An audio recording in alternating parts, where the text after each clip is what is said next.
It's Rusty Diamond, motherfucker.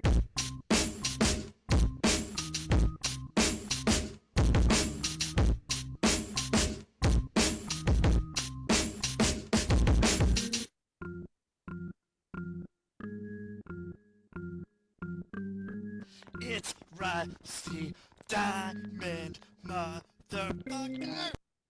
Yo, man.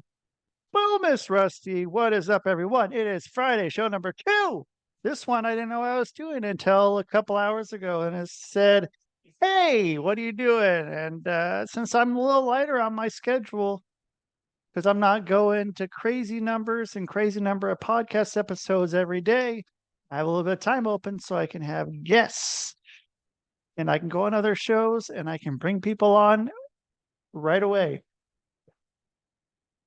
I can schedule my day however I want, and that's how I get to schedule it today. So, welcome to the Public Access Podcast, the Pennsylvania Public Access Podcast, the podcast, coming straight out of Intercourse, Pennsylvania.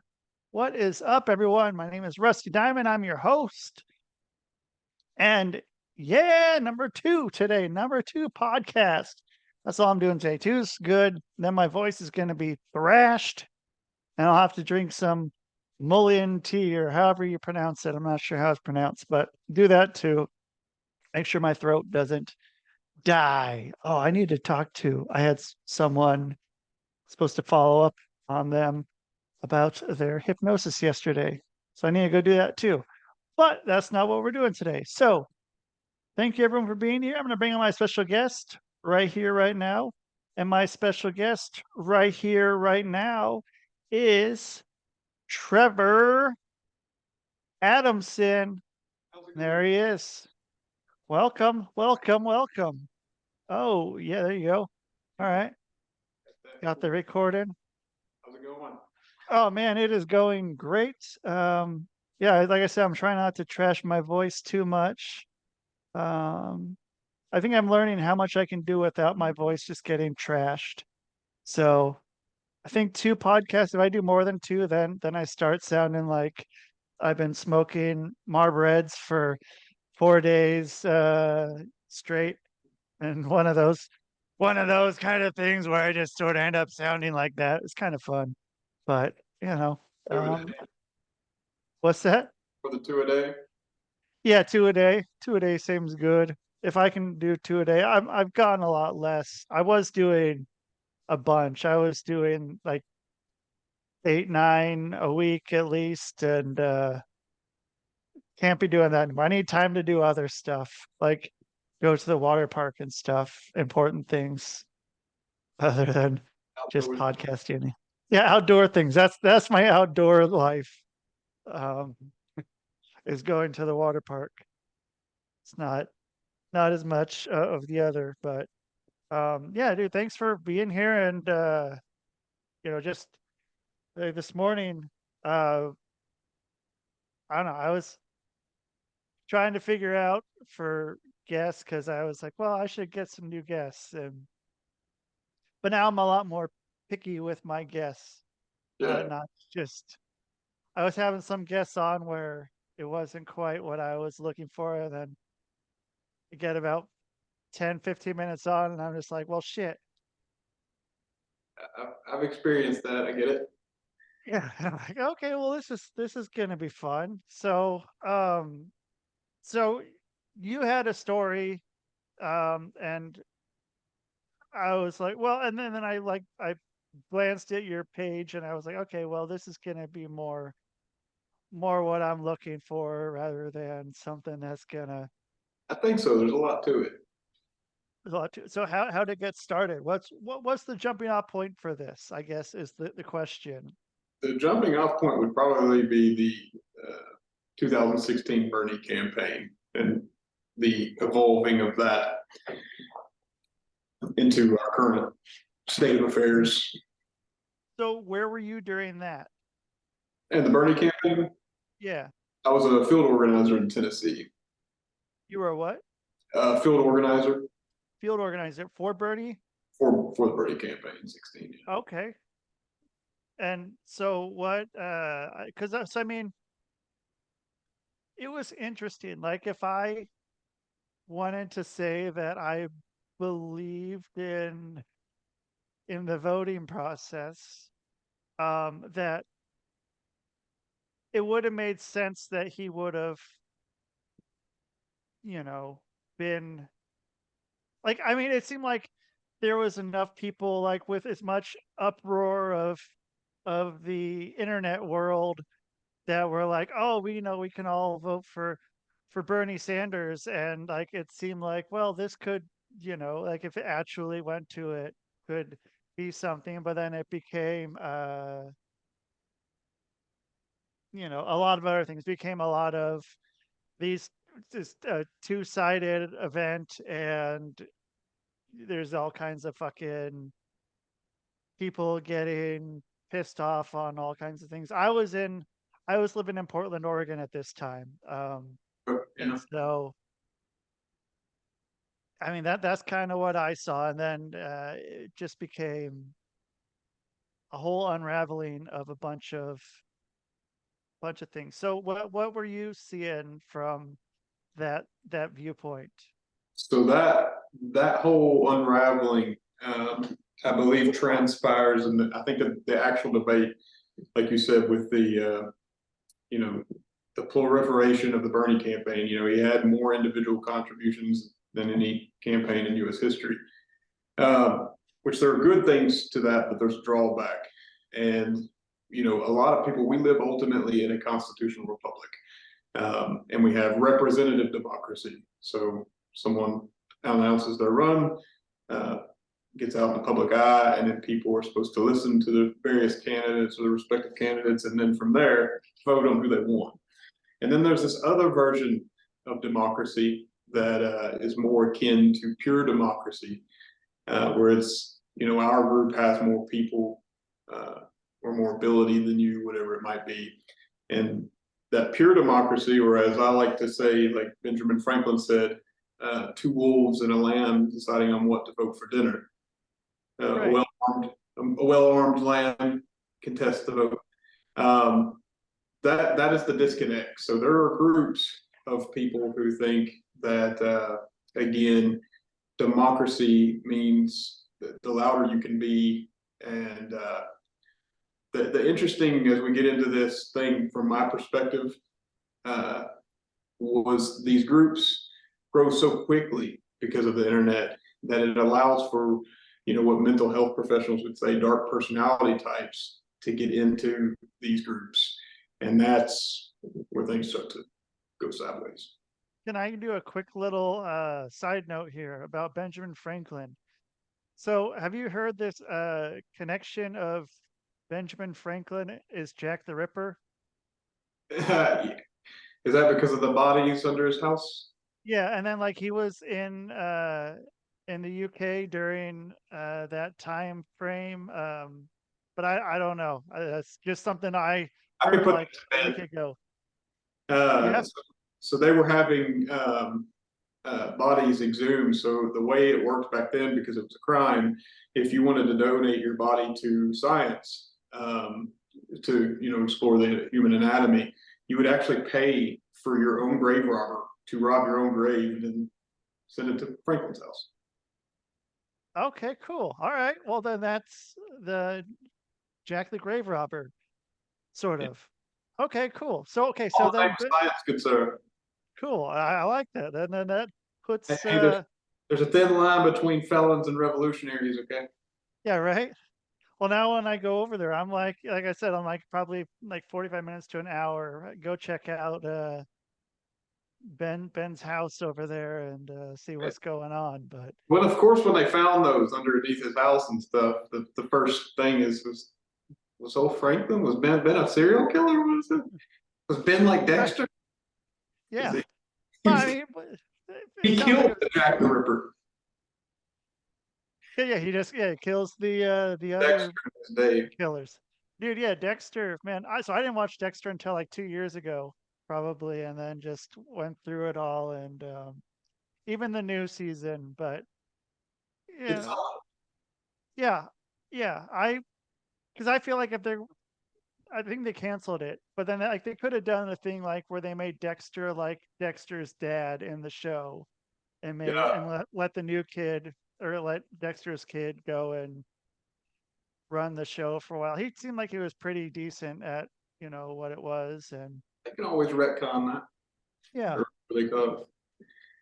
But yeah, so those groups. So for example, with the current thing, Free Palestine, and that's what you're seeing in the streets, and that proliferated. So 16, like people getting in the process, good, rah rah, and then things slowly. I started to see. I'm a big. I can quote the George Washington farewell address, and he talks about this alternate domination of factions, and those aren't people like necessarily Democratic versus Republican. Within each party, there's actually several little parties, and then there's self subscribed anarchists and various other platforms that whittle in there.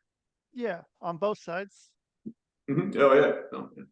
So yeah, so I would, when they say the Both sides. far left and the far right, I would actually say that those are in my mind, it's only actually probably 15% of the population, split down the middle of these smaller pockets of these little tyranny of minorities that are kind of upping their choice of candidates. Yeah, and so okay, so then you're kind of in the. Okay, you said you were doing what part of the campaign? You were helping out with. I was a field organizer. Okay, you're a field organizer. So then, were people? So, like, what is a field organizer? Does that mean you were out there like collecting signatures? So generally, a field organizer is just gathering, the people necessary to fulfill the jobs that are needed, and also teaching phone banking, canvassing, things like that. For example, I worked with Corbin Trent, AOC's communications director, on that, on those things. You know, a good field organizer, it's kind of like herding cats. You're getting people in the room, and then the way I've always liked to do it is let people kind of fill in what roles they want to, because obviously not everybody's a social butterfly going to go out knocking on doors and stuff like that. So just to give you an example, there was one guy named Paul from New York that happened to be living in Tennessee, and he was an IT guy, so he set up a lot of infrastructure that helped and stuff like that. You wouldn't be the guy knocking on the door. You don't want Paul knocking on the door and. Paul said he wouldn't knock on the door. He's like, I'm not doing that, but I can do this, and it's very valuable. The IT guy was. Absolutely, yeah. That's something that, yeah, probably one or the other. Not there's a little bit of overlap, but so then you're herding all these cats, much like a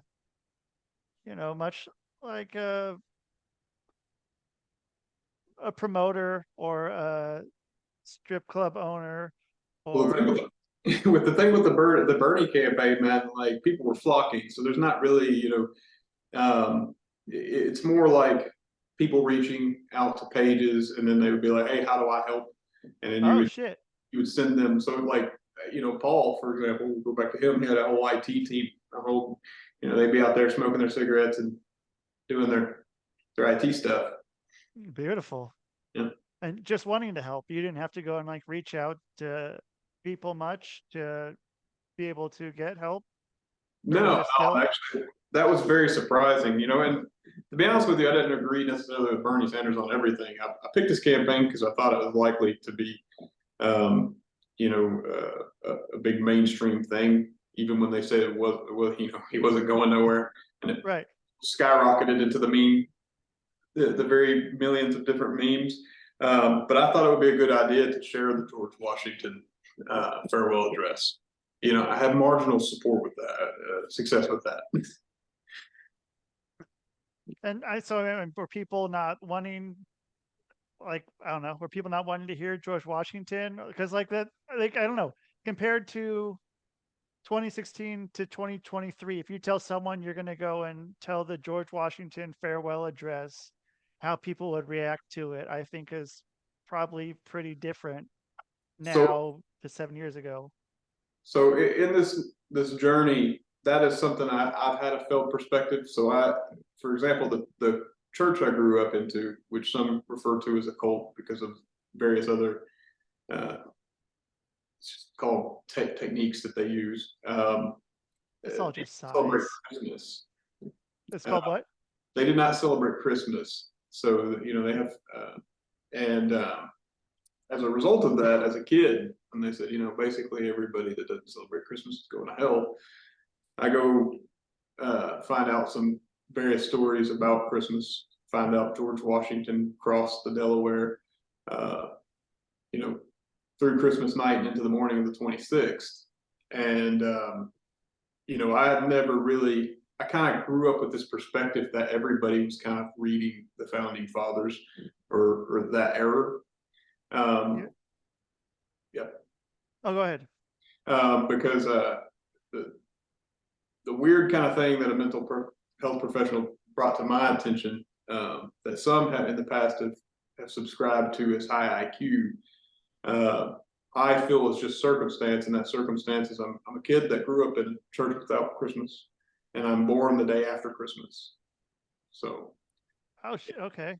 When these people, I'm disagreeing with these elders that I'm around, the founding fathers to me were kind of a solid choice. So. And so so then you took to Washington and whatever, Jefferson. Started studying their letters, logic, reason. The podcast link I sent to you, I was trying to start a Junto podcast, which was actually Benjamin Franklin had the Junto Club, which means together in Spanish, or they also called the Leathered Apron Club. And so, I mean, I guess it was good to start the podcast talking about the Jack the Ripper thing. Put that to rest right away. And so, but I mean, yeah, it's like I was saying, it's hard to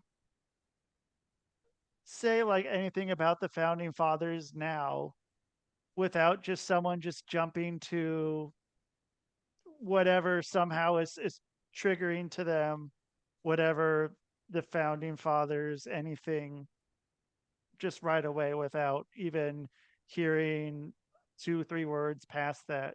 Just right. Stop. Well, to answer your question, that was the kind of the reception was, first of all, why is this guy talking about the founding fathers? And of course, some of the responses from the left-leaning portions were saying, of course, why are you quoting rich white aristocratic landowners? And this is, of course, while the Me Too movement and the Believe Women movements, firing off and things like that, cancel culture.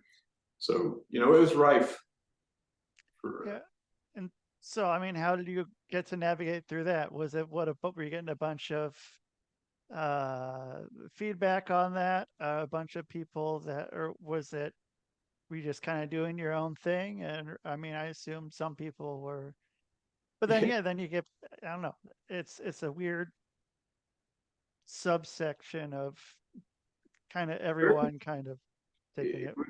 I was like a one-track mind, and I severely underestimated. To give you an example, I spoke to a lawyer the other day who said, son, I know enough constitutional law to make me dangerous. He's like, you're not a lawyer. How are you interpreting all this? And, that was something that, I didn't realize how big of an impact it had on me. And then I started looking, it's effectively what I saw was what they were warning us about. For example, George Washington in the farewell address was transpiring right in front of me in 16. And so, for example, I called the events of January 6th, not exactly, but I knew it would, in some of the protests at the White House during the George Floyd protests, I saw those things and those characters trying to, or how, mental health professionals who've heard the story refer to the dark personalities, people who are using their own, or rather they're venting their own frustration with society through these channels. And that's something that all of these organizing groups have to be aware of. Right. There's like organization, there's always going to be bad apples, people trying to, I don't know what the way to say it, like get themselves over, like get them like kind of make them the center of whatever, and doing whatever they want to do disguised as blank whatever's going on to be able to justify what they're doing. Yes, platitudes, a lot of finger pointing, and yeah, a lot of that is for, you know, gratification of ego or frustrations. And again, like when I say mental, dark, as they refer to dark personalities, like are you familiar with the dark triad of personality types? Not so much. Tell me. I'm actually speaking to people who have actual sociopathy, psychopathy, Machiavellians, narcissists, who, you know, are doing and operating in such a way that it's hard for you know, people who aren't to even pick up on what's going on. So we're talking about, like, in the background, you'll see people posting, you know, these things of peace and love and things that are almost kind of like a cult leader. I have seen that, you know, and having grown up with it, I saw that proliferating. Oh shit. Okay. And so, yeah, I mean, even like going back, like you were saying, with even with social media and shit, like everyone, if you put like whatever uh,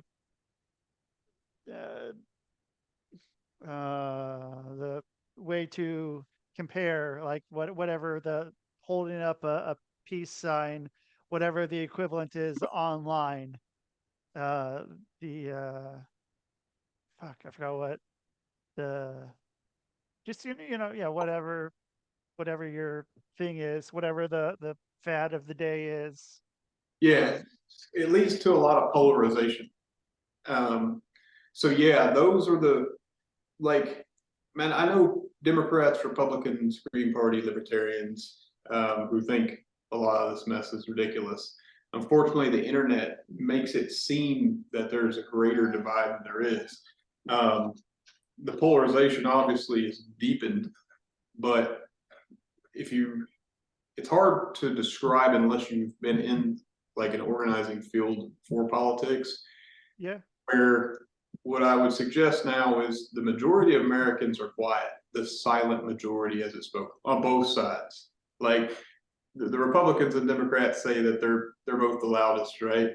And Right. that's those smaller factions that I say are generating the largest amount of content. The squeaky wheel gets the grease. Is what? The squeaky wheel gets the grease. Yeah, unfortunately, but that's got to stop. And I think there's a way to stop it. Well, what is that? Conspiracy against rights.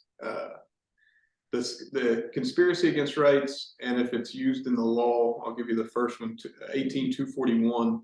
It's a statute, federal statute that was enacted in 1871 to combat the Ku Klux Klan, and also to combat judges, prosecutors, and other law enforcement agencies that were not prosecuting those people and or using the law to, you know, against Black people back then.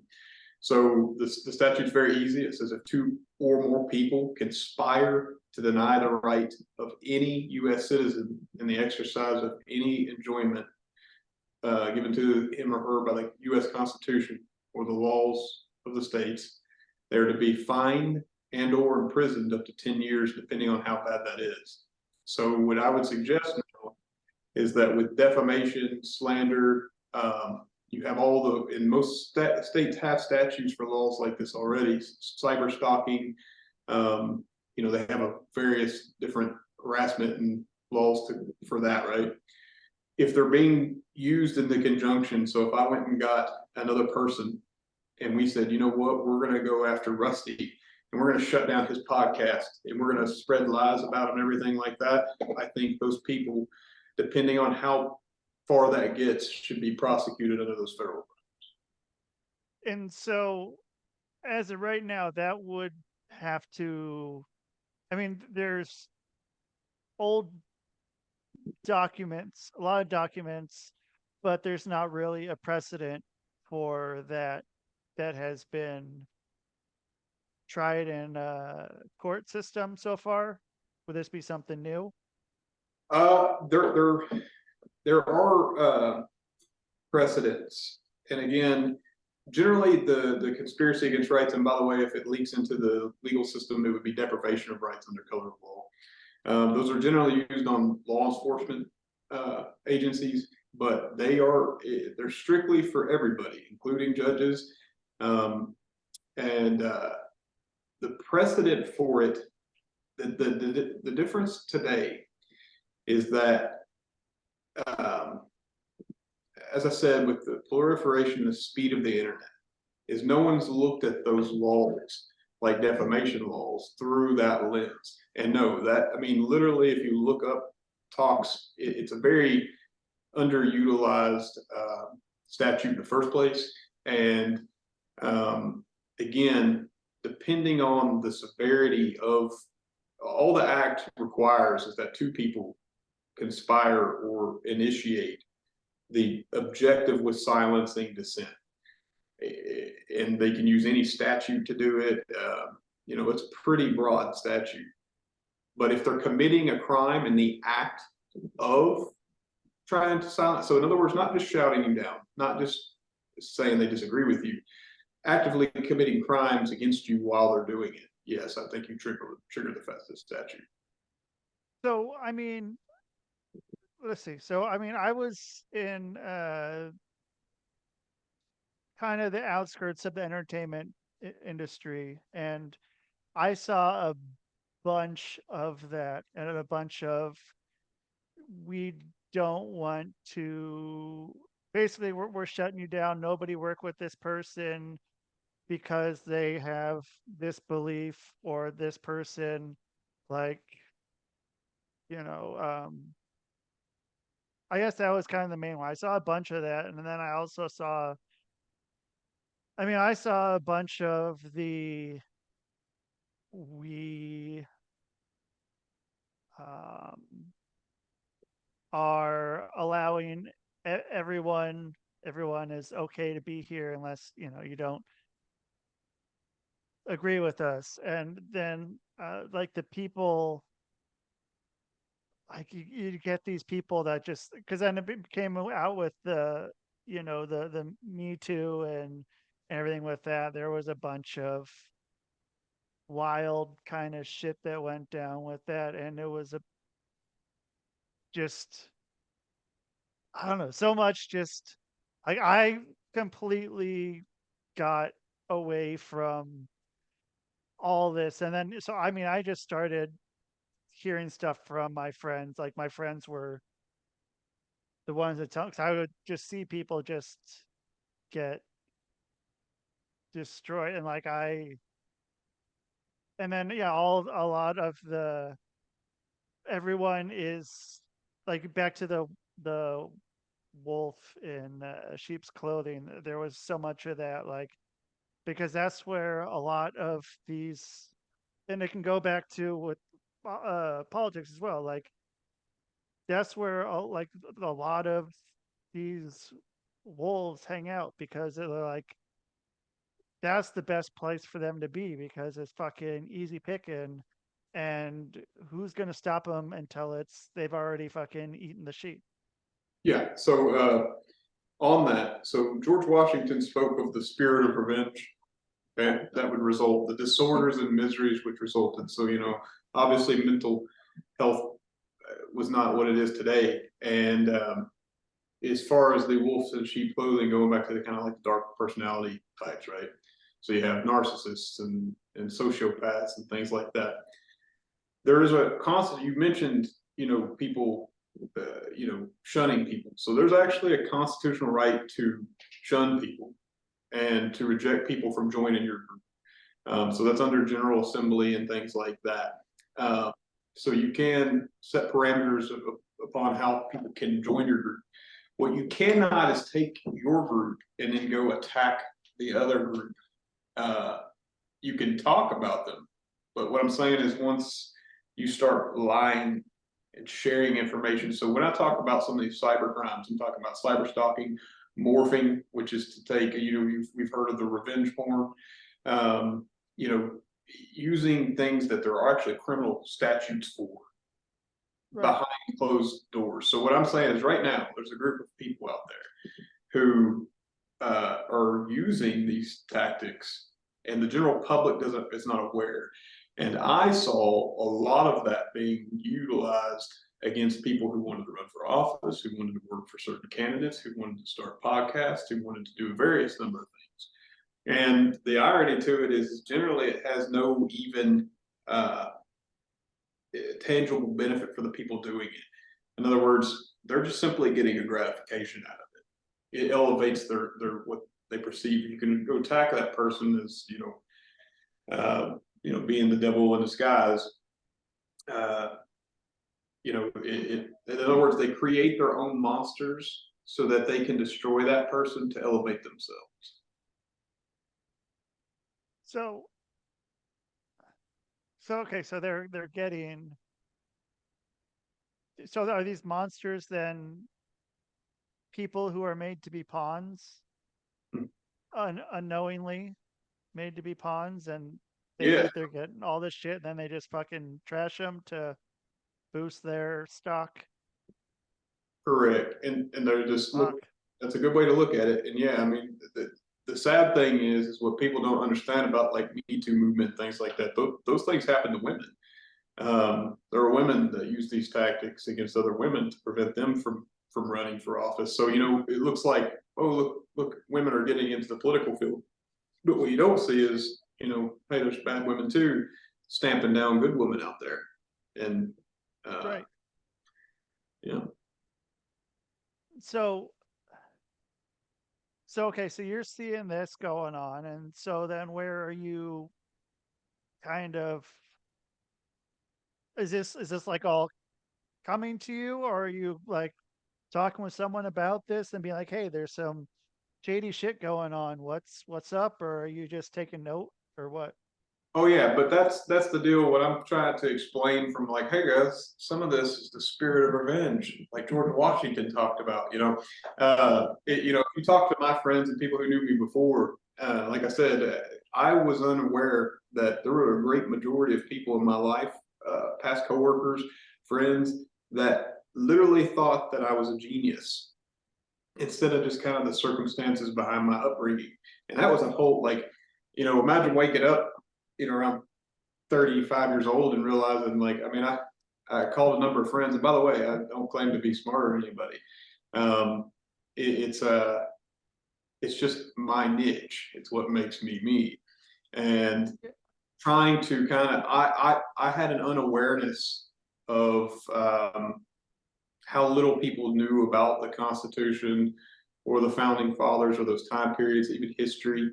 I kind of assumed that everybody was in politics the entire time, knew more than I did. Oh shit. Yeah, I thought I was always the dumbest person in the room. And however, when I started seeing those things, I was like, oh man, this is gonna get bad. Like this is exactly what they said was gonna happen. Yeah, fucking whatever, 200 and not 200. How long? 250 years later. 250 years later, 260. I don't know. We're actually approaching. We're approaching our semi-quincentennial, our 250th birthday. Okay, so yeah, it's like 240 something then. 2026. 2026. Okay. 1776. Oh, yeah, okay. Yeah. I don't know why I can't fucking do a 50 fucking year. I actually got a bicentennial coin right here with me. That's why I'm flipping around. Where'd you pick that up? It was actually given to me randomly by somebody. I think I remember a lot of that in the 80s and stuff. I remember seeing a lot of bicentennial everything growing up. People always have stuff on their wall, and me at 76, but that wasn't that long ago. But now, yeah, that was another weird thing too. So like when we were kids, what like Vietnam and World War II and World War One were, as far as going back, like now, like Vietnam is almost like where we were, like at World War II when we were kids, Yeah, and yeah, World War II is like World War One, and yeah, yeah. it's just kind of odd, yeah. But so okay, so then you're starting to figure this out. People are thinking that you're seeing stuff that no one else is really seeing, and so Either the perspective about me was either that I was crazy and or a genius. There was no in between well, for me. there's not much of an in between in either of that anyway. Yeah, probably not. Yeah, but no. Now, so some of the a mental health professional particularly is the one that pulled that out, and she referred to she at the time she goes she's like, have you heard of synchronicities? And I was like, no. And that's a concept that the father of analytical psychology came up with. Carl Jung, Jordan Peterson talks about it all the time. That was all news to me. So she was telling me I was high IQ, and I was like, everybody, this was the kind of the going trend. And she said you have a sense of denial about this. And finally, I kind of told her that, and that's when she realized. She goes, at one point, she said, "Do you have any friends or advisors?" And I just kind of jokingly, because she's kind of putting me on a pedestal, I said, "I'm not the word friend and advisor, but synonymous with one another." And she started laughing. She goes, "Okay, that's projection." She goes, "You really don't think you're smarter than me, do you?" And I was like, "No, I'm trying to tell everybody that you can go read Google any of this. It's all up there on the interweb." Right. And I mean, but who is, you tell someone to read anything more than a title of a paper or article or anything on the internet, good luck. Yeah, and I started realizing that that it would have to be conveyed in a different way, and that was kind of my decision to do this. And just to give you an example of myself, because the reason things got as bad for me as they did was because some people, were getting pushed out of the political process and things like that. You're familiar with this "What Is a Woman" documentary with Matt Walsh? Uh-uh. So Matt Walsh is pretty famous, 22. It's basically he was going around and asking and talking to the gender community, transgender community, and asking them, to define what is a woman, and that's the documentary. Oh, okay, yeah. All right. Well, Gert Comfrey, aka Sarah E. Bolden, or Sarah E. Grove, rather, was part of that documentary, and she believes, or she goes by the pronouns they, them, that she's gender fluid, or whatever is that. And anyway, to give you this kind of how this worked, so there's the campaign aspect of my life. I have no idea that my former church was in litigation in the courts, and she just so happens to have a degree in theology. Plus, it's basically a perfect storm. They get wind that I'm a part of this church. It's pretty infamous in the area as it is, and basically before I could get out of my suit and realize the underlying factor of what the rumors and things I was hearing. So you basically like 16, 17, 18. That's when I see things kind of starting to transpire and go the way that Washington said. And then 19 and 20, I'm already hearing a buildup of this animosity towards myself, and rumors and things start to pick up. And you're kind of consciously aware of it, but you're still living life, right? But that all unfolded in 2020.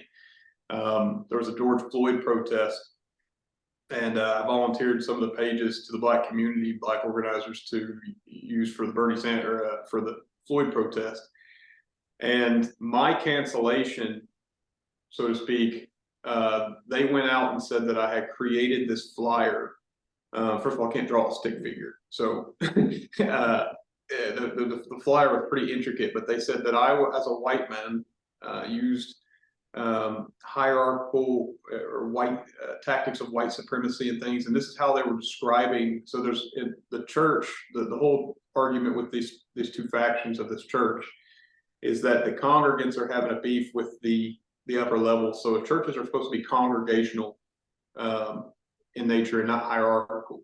The courts ruled that it was hierarchical.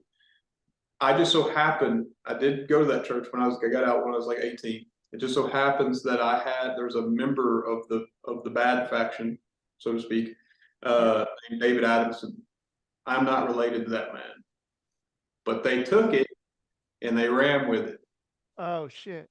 You got this protest going, plus the Me Too movement, the cancellation, God knows else what they said, and it just went like wildfire. I woke up one morning and people were calling me and saying, "Have you looked up on Facebook?" It's still the most surreal thing that I've ever experienced. Getting on the post and being ripped apart by people you've never met, and even seeing people that you knew basically just taking carte blanche that you did these things. But what they said I did was created this flyer. I used Black organizations' names without their permission and a slew of other things. So holy shit! Just went up like a bonfire.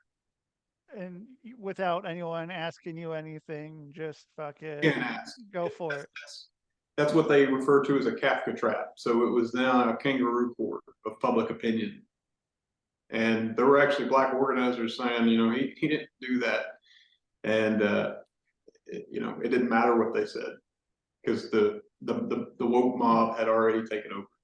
It was already there. And so, I mean, yeah, and even if like you try to defend yourself, there's people that are going to talk shit on you for defending yourself, saying that, just building on everything that they already are thinking of you, being like, oh, because you can't defend yourself, because of, this is who you are and how you were born, kind of a thing.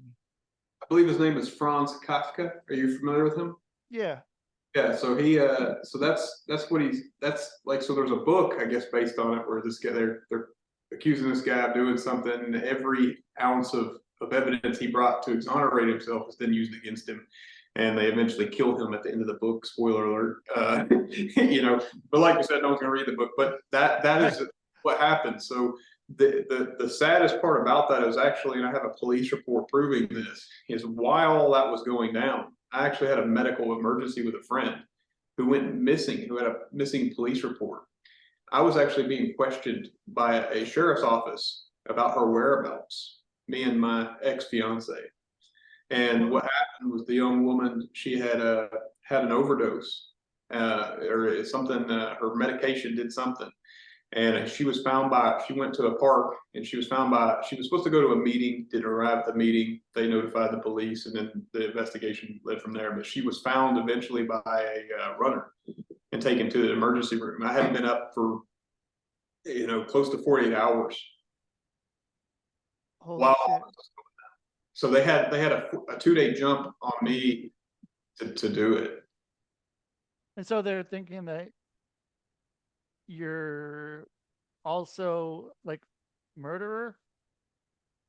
Oh, I mean, again, or whatever. I mean, there were so many rumors. There were rumors that that I was, I saw everything under the sun. That I was a secret white supremacist, an agent provocateur. I mean, holy shit! And it's like, what can you say to that, or do you just fucking say nothing? Go away? Yeah, I mean, so then are your friends calling you up? Your family? Are you saying anything to them, or like what? So no, I mean, like I said, the kind of the phenomenon, of this movement of cancel culture was that, there are reasonable people out there that, they understand what's going on, and those are people that know you pretty much or have dealt with you. And even with people saying like, trying to defend me, it's the fact that, so with the Bernie campaign, this is the irony to this. You have on Facebook and social media these people that have, I mean, literally hundreds of mutual friends, right? There was someone that took the story in Tennessee and were actually posting about it, thinking it was in California. Oh shit! So there's no, it's a complete. And by the way, Gertrude Humphreys, a self-described anarchist, that's what she created, was anarchy, and it went up like a bonfire. Like I expected maybe like a couple thousand people maybe to turn up to that protest, and there ended up being like 15,000, 20,000 people At the George Floyd protest in Nashville, Tennessee. Yeah. Yeah, it was actually quite a big uproar, but that was proliferated on before. Like, ironically, no one knows about these little rival factions or these little groups and things like that. So they think it's all in guise of the Floyd protest. And what it is there were people. You take it's like the game of telephone. They say one thing that's false, and then it unravels into all these different. There was someone that said their Antifa were planning to steal U-Haul trucks and then go into neighborhoods and burn everything down. Like, I mean, it was the. Oh shit! Yeah. Yeah. Oh, and so I mean, were you? I mean, like, what the fuck? What do you even do? Like, there? I mean, are you just sort of turning everything off, or are you sitting there like watching all this happen and just keeping on going? And like, what more are they saying about me? You couldn't turn it off. I was getting text messages, emails, messages, chatter. For example, there was actually people that me and my ex had worked with in the ballroom dance industry who were reacting to the information, And for example, and this is why it's so, it's kind of bad. One of the owners of a particular place I had worked with fired an employee over it. Because they're like, yo, you're not going to talk about our employees like that, So, that's what people don't see is they think it's just cancel culture. They don't Dave Chappelle was talking about cancel culture, and his friend, he had a trans friend that, Right. committed suicide. Francisco. He says, I don't care what people say on Twitter because Twitter's not a real place, and everybody laughed. But unfortunately, it is a real place. It's the public square now. And what people don't realize in chat rooms is when you're doing that to somebody, those people know other people in real life, and you have no idea who those people are really, and their true motives or intentions. They could be outright lying for all the aforementioned reasons. And so, I mean, there's also, I saw a bunch of, if you have mutual friends with this person, like I see that, like if you're still friends with this person and I see anyone that's like on this mutual friends list with them, I'm coming after you. Is that something else that you saw going on with that? As a result of all this, man, I had death threats, true threats, what they're called. Most statutes or states have statutes called true threats. People saying, when I see you at this place, I'm gonna kick your effing teeth in. Things like, there was another thing that was done called morphing, which is where they take your face and they superimpose it on pornography. I'm talking legitimate crimes. And so, what did you do with this part? Did anything turn into litigation? Did any of that turn into litigation, or did it you just like? So I went to try to get injunctions to keep the people from talking, was what you could do. However, there's a statute called anti-slap that was used against me. So they just claimed, we just did that, and he's suing us for our free speech. They should have taken that settlement because, unfortunately, I don't know if you know a lot about anti-slap or defamation laws, but Not really. What they created, in my mind, there's 33 states with these called anti-slap laws, and they were introduced to keep people from bringing frivolous defamation claims against other people, right? But what we haven't looked at is that conspiratorial aspect to defamation coupled with the internet. So what I'm saying is the statute was then used against me. It blocks discovery. which is evidence, and the right to speak openly in court. So I went and actually I tried to make I ended up non-suiting the case, and I was going to try to get it from a different lawyer. All that proliferated. Ended up going to the appellate court, where I actually knew one of the judges named Andy Bennett and his wife from the Bernie campaign in 15. So I knew them in 15, 16, 17, 18, 19, 20, 21, 22, 8 years before they rolled the case.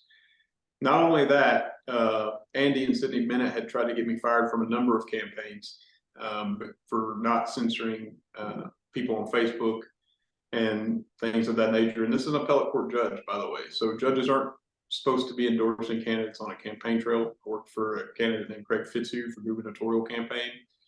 And they actually came to my workplace at the ballroom dance studio. And in the ballroom dance industry, you get a primary teacher and you get a buddy teacher. Their buddy teacher was my ex, and their teacher was John Elliott. So as a result of that, they were dance partners.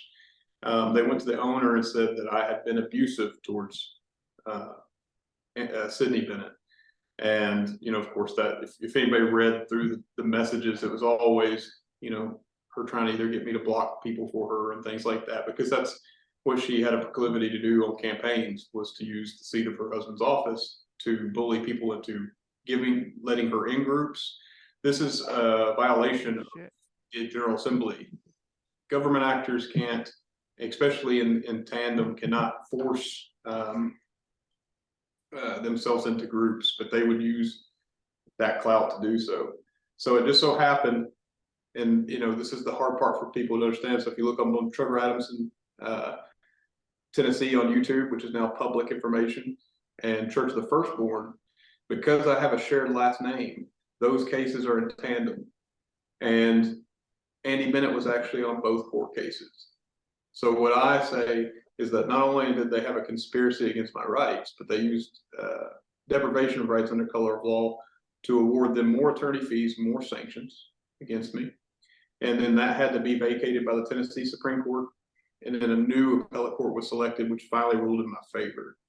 But I made a constitutional challenge to the statute. Unfortunately, I knew that because of the non-suit, the way the non-suit was looked at is that it all ended. So unfortunately, it killed also my constitutional challenge. But the Tennessee the state deputy attorney general actually wrote an argument, and she said, in order for the statute to be unconstitutional, it'd have to deny a right at common law.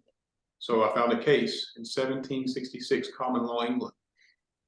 So the idea was that we didn't want to get rid of, we wanted to get rid of the British because we wanted representation. And by the way, they used a lot of these tactics on the founding fathers, but we wanted to get rid of them for that. And this law basically stops the ability to speak openly in court, because you can be your own witness. So I should have been able to, in the trial court, say, hey, the underlying reason for me being in the courtroom today is about this church case.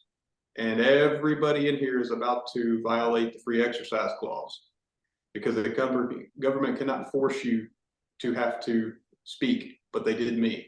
Now, because these things are all public, I have to come out and say, I'm not part of that church. I'm not related to that man. I'm barely even know these people over here. All the people I really know is this appellate court judge and his wife, and I've known for a better part of a decade. And the reason you don't hear anybody talking about this now is because they all know I'm right. And so I assume there's been no apologies sent to you, no flowers on your doorstep. Everybody's pleading their Fifth Amendment rights now. Unfortunately, due process is, you know, when you talk about something so much. So just to give you an example, their opposing attorney, his name is Daniel A. Horowitz, actually had a gag order placed on him by a U.S. magistrate for the same behavior, talking about cases on Twitter. So for 3 years, they went championing that they had won and they had beaten the evil white man and stuff like that. Ironically, all these people were white, but you know, the public reacts to that. So imagine this goes on for 3 years that it's called vexatious litigation, malicious prosecution, and a number of other things. I'm just getting beat in the court with appellate fees and lawyer fees. And then one day the Tennessee Supreme Court rules in my favor. So everybody goes from to uh-oh. And what it is they don't realize, the general public, I didn't realize the 1871, those deprivation of rights and conspiracy rights laws at the time either. It's something it's like you said, we're getting close to America's birthday. Yeah. And it's time to start kind of seeing how these laws, why they were written and how they're working in today's age. And so, I mean, I assume like we were saying in the beginning, like no matter what it is, however its process is just going to be, it's some former wealthy white aristocratic fucking white male fucking guy. Why do we listen to him when there were these,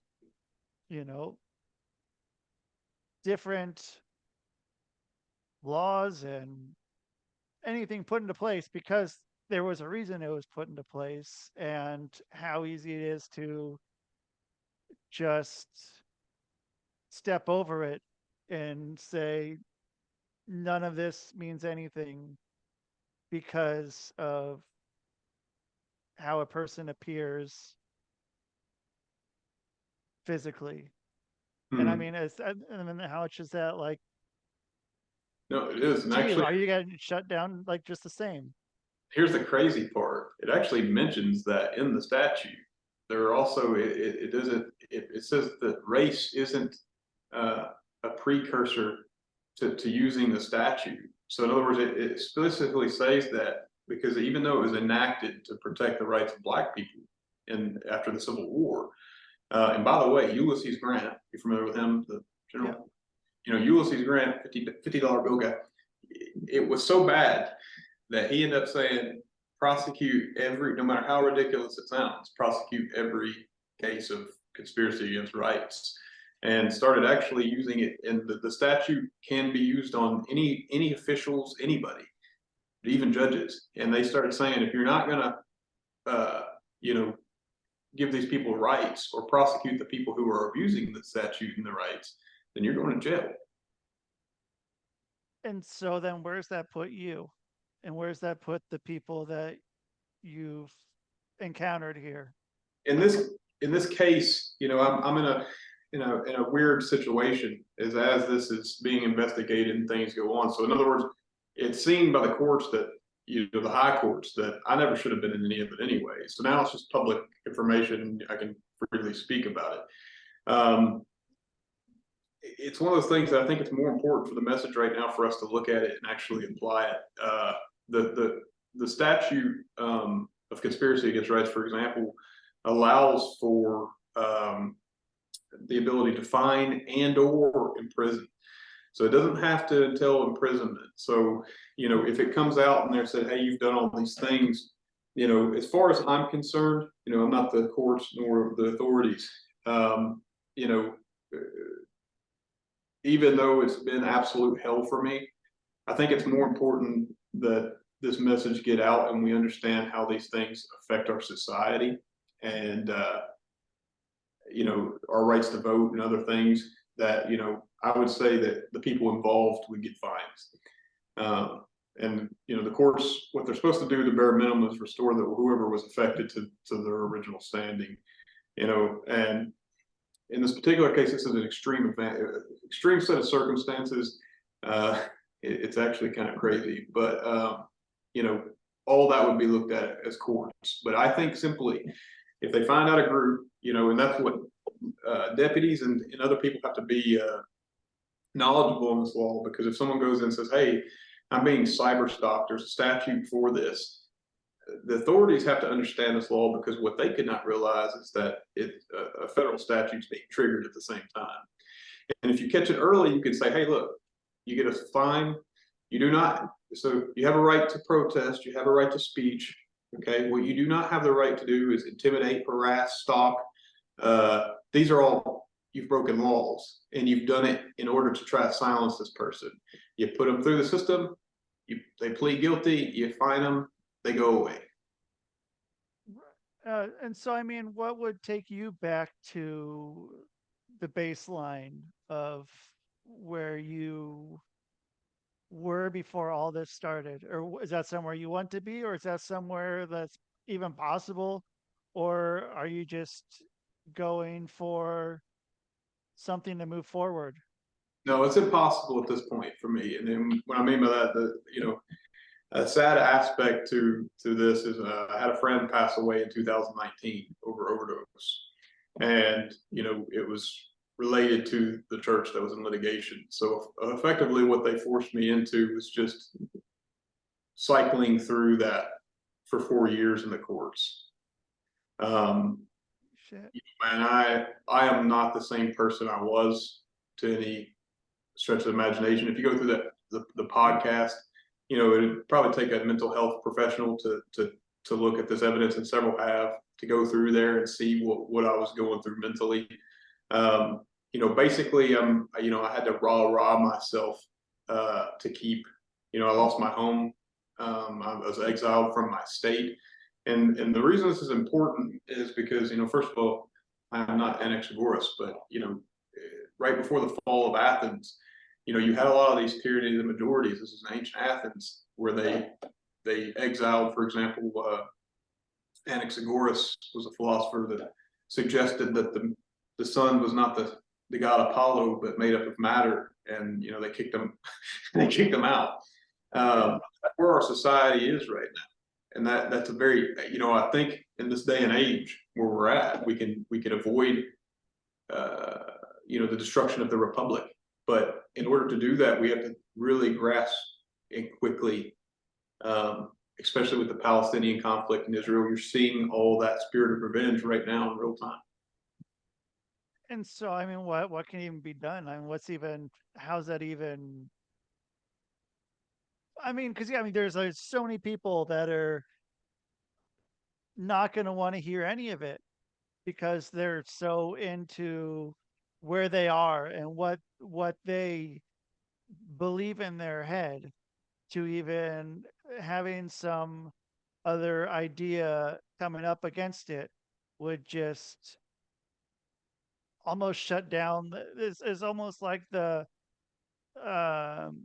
you know like with PTSD or whatever, or always like being on alert, high alert, and on adrenaline. Like when you're in that, you can't take in any new thoughts at all. You're just always on just fucking survival mode.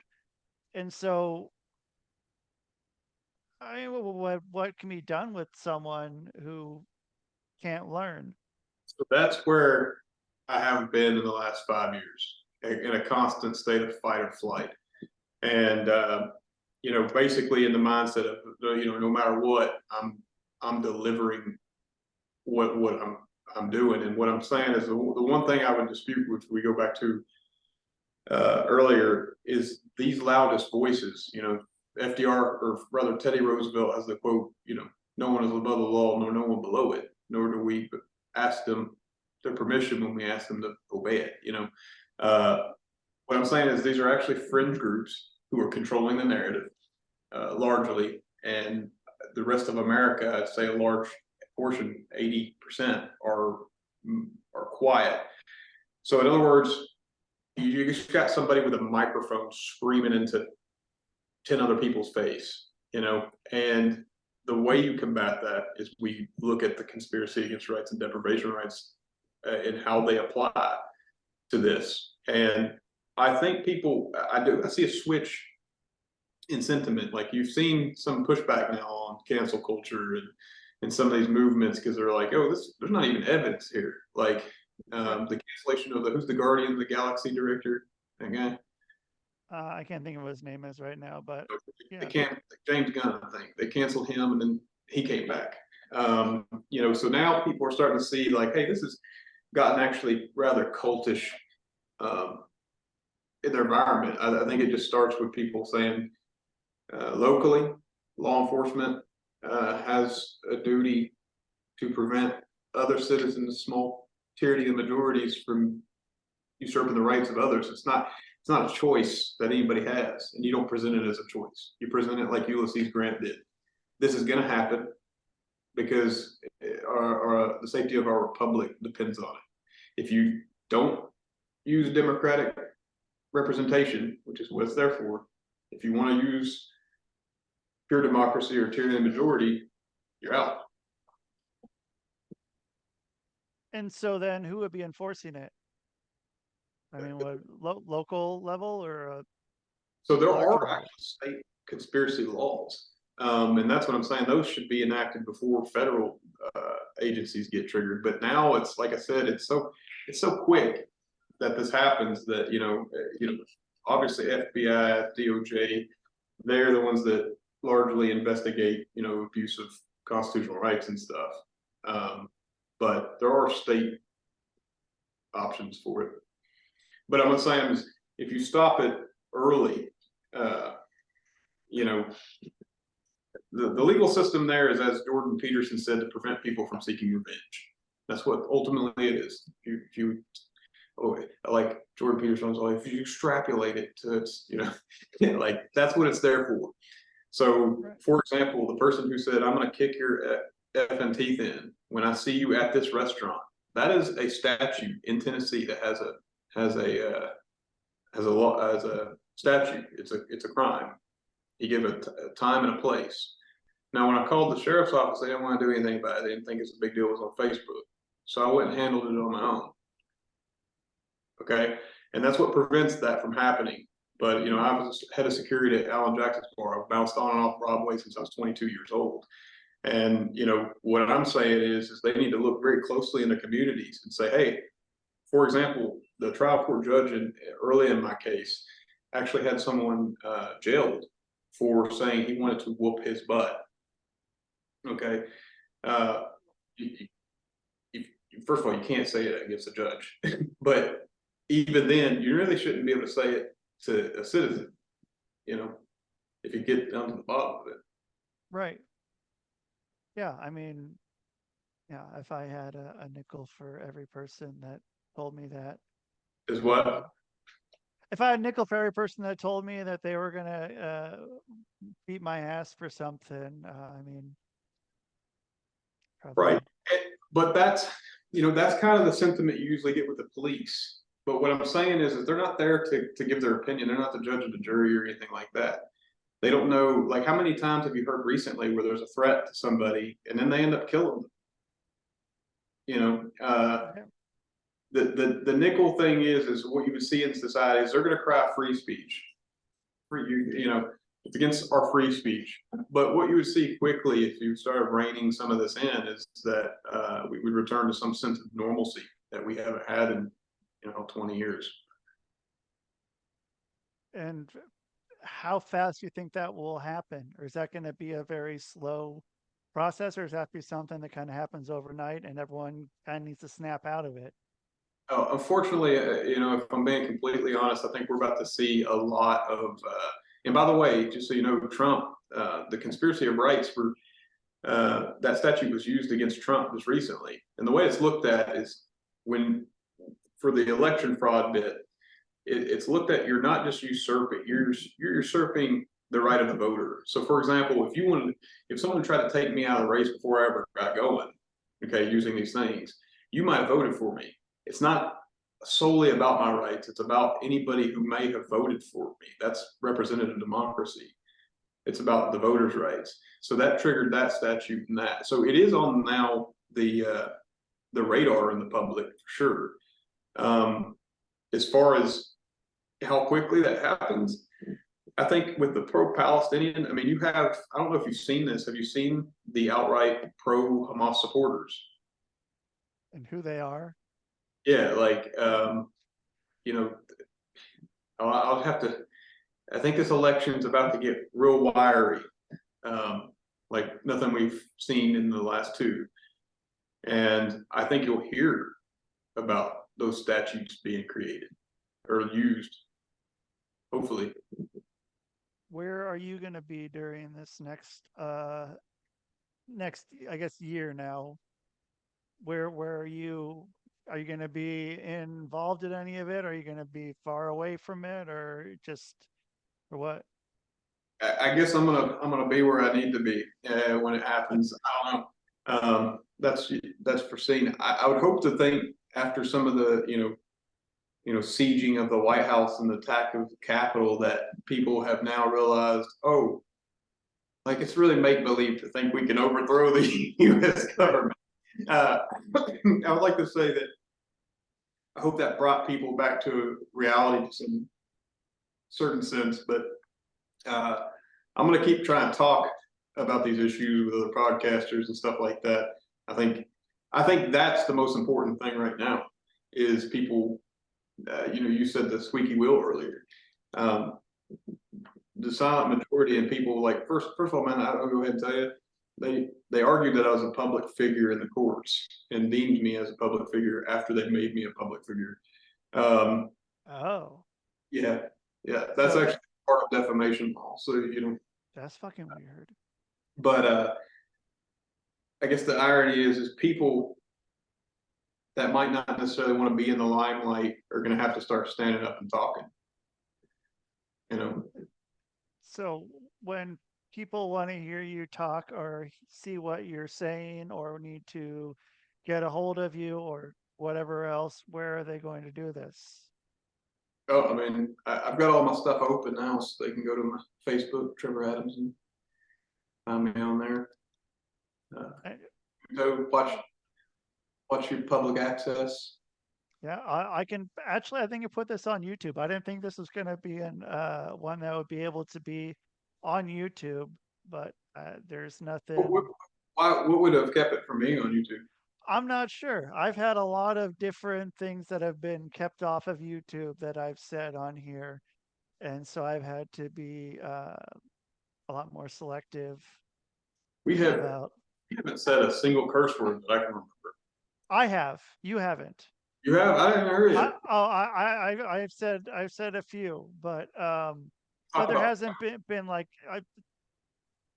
maybe, I mean, they were words, but there wasn't anything that was like a reason for them to take it down and give me a strike 3 for like the 12th time.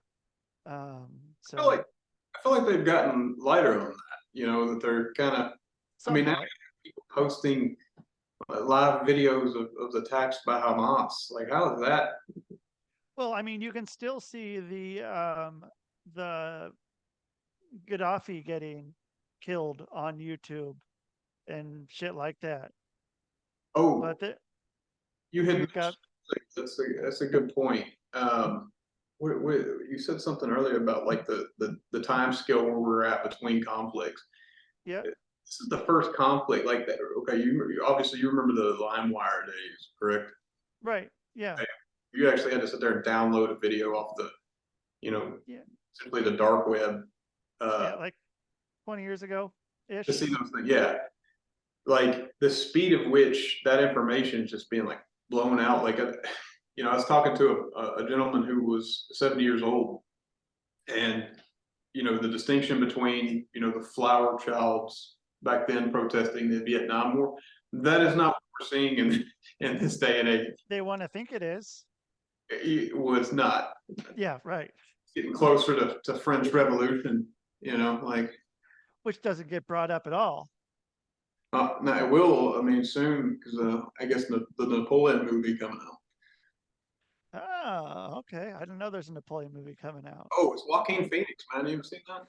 No, I have not. Okay, that'll be interesting. So then maybe that'll be a good thing. That'll be a good thing and something that's needed to get some more discussion going. And discussion and open conversation is something that's, like you're saying, very fucking important with this world. And it's easy to shut anything down and fucking cover your ears like you're 6 years old. But it's not that hard to listen and talk. And I think that's something that's important and needs to happen more. And like you were saying, so Trevor, thank you for being on here. And I'll have to get you back in a few months and we can talk some more. If you need I don't know. If you need a guest, it might not be what you're doing for your show, but Yeah, I enjoyed talking with you and getting to I appreciate stuff out. Yeah, you bet. it. Yeah, and yeah, I'll get this up here, and if you want, also, I'll put this in the chat. If you want, you can take the video and take the link and drop it into this here, and it'll go and clip out a bunch of probably like 10 to 20 different videos for you if you need some content for free. And, Oh, for this? Yep. Oh, that's cool.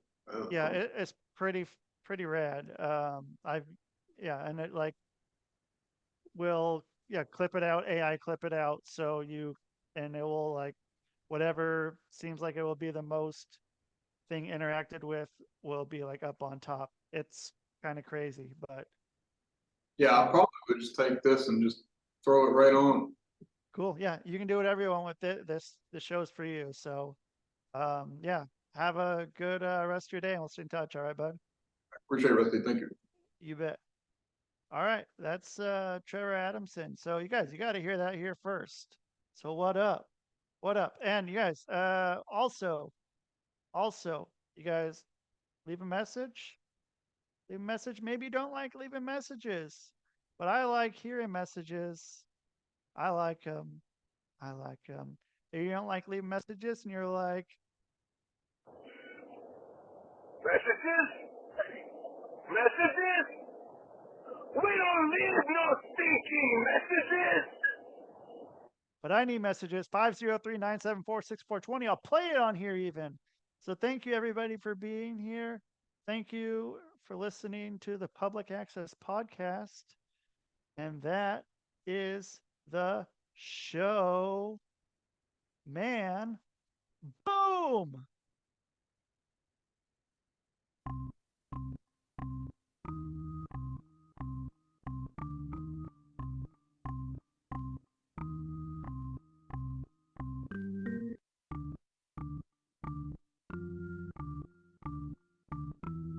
It's Rusty Diamond, motherfucker.